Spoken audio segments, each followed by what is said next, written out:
അപ്പം വെളിച്ചെണ്ണയുടെ കാര്യത്തെപ്പറ്റി പറയുമ്പം ഇവിടെ പല ആൾക്കാരുടെയും മനം നോവും. പക്ഷേ വെളിച്ചെണ്ണ ഒരു ഭയങ്കര ഡേഞ്ചർ ഓയിലാണ് ഫോർ ലിവർ. ലിവർ മാത്രമല്ല, ഹാർട്ട് ഹെൽത്തിനും.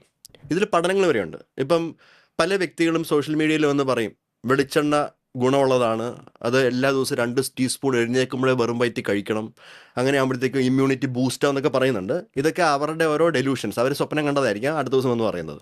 പക്ഷെ നമ്മൾ ഈ പറയുന്നതെല്ലാം ബേസ്ഡ് ഓൺ എവിഡൻസ് ആൻഡ് സ്റ്റഡീസാണ്. സ്റ്റഡീസ് എന്താ പറയുന്നത്? ഹൈലി സാച്ചുറേറ്റഡ് ഫാറ്റ്സ്, അതിനകത്ത് വെളിച്ചെണ്ണ, നെയ്യ്, ബട്ടർ, ഈ 3 സാധനം വരും. Highly saturated fats. ഇതിൻ്റെ കൂടെ വേറെ സാധനം ഉള്ളത് പാം ഓയിലാണ്. അത് പിന്നെ പ്രോസസ് ഫുഡിനകത്ത് വരുന്നത്. പക്ഷേ നമ്മുടെ ഡെയിലി കുക്കിങ്ങിൽ വരുന്ന ഈ 3 സാധനമാണ്: നെയ്യ്, ബട്ടർ, വെളിച്ചെണ്ണ.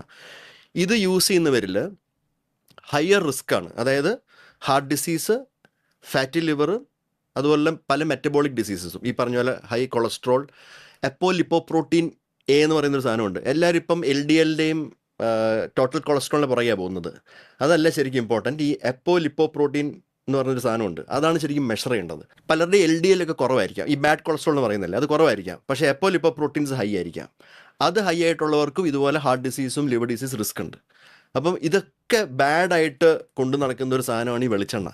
അപ്പം ഗൈഡ് ലൈൻസ് പറയുന്നത് വെളിച്ചെണ്ണ പോലെയുള്ള ഈ ഓയിൽസിൻ്റെ യൂസ് കുറച്ചിട്ട് നമ്മൾ കൂടുതലും റിഫൈൻഡ് ആയിട്ടുള്ള ഓയിൽസ് യൂസ് ചെയ്യണമെന്ന് പറഞ്ഞത്. ഇപ്പോൾ ആൾക്കാർ പറയും ഞാൻ ഇമറിന്ന് പൈസ മേടിച്ചെന്ന്, ഈ സൺഫ്ലവർ ഓയിലുകാരുടെ എന്നൊക്കെ സ്ഥിരമുള്ള ഡയലോഗാണ്. പക്ഷേ ഇതാണ് സത്യം. Sunflower oil, safflower oil, mustard oil, rice bran oil, പിന്നെ നമ്മുടെ വേറെ പലതരത്തിലുള്ള ഓയിലുണ്ട്, ഒലിവ് ഓയിൽസ്, ഹെംപ് ഓയിൽ, ഇതൊക്കെ സീഡ് ഓയിൽസ് എന്ന് പറയും. അപ്പം സോഷ്യൽ മീഡിയയിൽ ഇങ്ങനെ പൊക്കി വെച്ചിരിക്കുന്ന സീഡ് ഓയിൽസ് ഭയങ്കര കെമിക്കലി പ്രോസസ്ഡ് ആണ്, അതിനകത്ത് പല പല വിഷാംശങ്ങളുണ്ട്, ഇത് ലിവറിനെയും കിഡ്നീനെയും ഇതൊക്കെ അങ്ങനെ നശിപ്പിക്കുന്നതൊക്കെയാണ്. പക്ഷേ സ്റ്റഡീസ് നോക്കി, ഒരു ബ്യൂട്ടിഫുൾ സ്റ്റഡി ഉണ്ടായിരുന്നു ഒരു 3 years ബാക്ക്. അവരെന്ത് ചെയ്യുന്നത് വെച്ചാൽ അതായത് നെയ്യ് വെച്ചിട്ട് ഫുഡ് കഴിച്ചുകൊണ്ടിരുന്ന ഒരു ഗ്രൂപ്പ് ഓഫ് പേഷ്യൻസിൽ ഒരു ഗ്രൂപ്പിനെ അവർ സെപ്പറേറ്റ് ചെയ്തിട്ട് ആ നെയ്യ് കഴിക്കുന്ന ഒരു ചെറിയ പോർഷൻ മാറ്റി റേപ്പ് സീഡ് ഓയിൽ എന്ന് പറഞ്ഞ സാധനമുണ്ട്.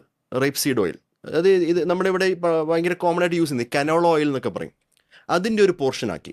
അതാക്കിയതോടെ 6 ആഴ്ചക്കുള്ളിൽ ഈ പറയുന്ന ഗ്രൂപ്പ് ഓഫ് പേഷ്യൻസിൻ്റെ ലിവർ ഫങ്ഷൻ ടെസ്റ്റൊക്കെ ഇമ്പ്രൂവ് ചെയ്ത് അവരുടെ ലിവർ ഫാറ്റ് കണ്ടൻറ്റ് കുറഞ്ഞ്. പക്ഷേ നെയ്യ് കഴിച്ചുകൊണ്ടിരുന്ന ആൾക്കാരുടെ ലിവർ ഫാറ്റ് കണ്ടൻറ്റ് കൂടി, അവരുടെ വെയിറ്റ് കൂടി, അവരുടെ മെറ്റബോളിക് ഹെൽത്ത് കുറഞ്ഞു. ഇത് പ്രൂവൺ റാൻഡമൈസ് കൺട്രോൾ ട്രയലാണ്, ഹൈ ക്വാളിറ്റി. അപ്പം നമ്മുടെ ഫുഡിൽ നിന്ന് സാച്ചുറേറ്റഡ് ഫാറ്റ് സോഴ്സസ് കുറയ്ക്കുമ്പോൾ നമുക്ക് അതിനകത്ത് ഗുണങ്ങളെ ഉണ്ടാകുന്നുള്ളൂ, അല്ലാതെ നമുക്ക് അതിനകത്ത് പ്രോബ്ലംസ് വരുന്നില്ല. അപ്പോൾ വെളിച്ചെണ്ണ പോലെയുള്ള സോഴ്സസ്, സാച്ചുറേറ്റഡ് ഫാറ്റ്സ്, ഇപ്പം നമ്മളെല്ലാവരും പാലും കുടിക്കുമല്ലോ, ഡയറി. ഈ ഡയറി പ്രോഡക്ട്സിനകത്തും ഉണ്ട് സാച്ചുറേറ്റഡ് ഫാറ്റ്. അപ്പോൾ ഹോൾ മിൽക്കിനകത്തും ഡബിൾ ടോൺ മിൽക്കിനകത്തും സ്കിംഡ് മിൽക്കിനകത്തും ഈ സാച്ചുറേറ്റഡ് ഫാറ്റ്സ് കുറവാണ്. അപ്പോൾ ഒരു അഡൾട്ട് ശരിക്കും പറഞ്ഞാൽ ഹോൾ മിൽക്ക് ഡെയിലി കഴിക്കാൻ പാടില്ല.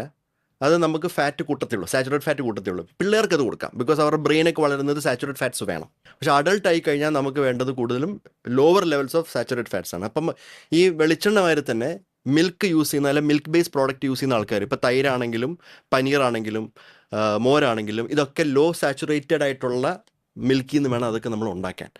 അപ്പോൾ നമ്മൾ ഡയറിയും ഈ ഫെർമെൻറ്റഡ് ഡയറിയൊക്കെ യൂസ് ചെയ്യുന്നൊരു കമ്മ്യൂണിറ്റിയാണ് കൂടുതലുമേ, തൈരും മോരൊക്കെ.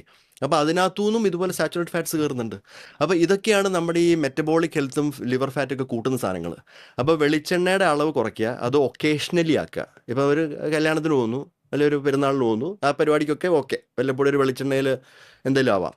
അല്ലെ ഫാമിലി ഒരു ദിവസം ഒരു രാത്രിയിൽ തട്ടുകട പോകാൻ തീരുമാനിക്കുന്നു, ചിക്കൻ 65 ദോശയും കഴിക്കാൻ തീരുമാനിക്കുന്നു, ഓക്കെ. പക്ഷേ ഡെയിലി ബേസിസിൽ വെളിച്ചെണ്ണയുള്ള കുക്കിംഗ് കുറയ്ക്കണം. അതിൽ ഭയങ്കര ഇമ്പ്രൂവ്മെൻറ്റ് വരും.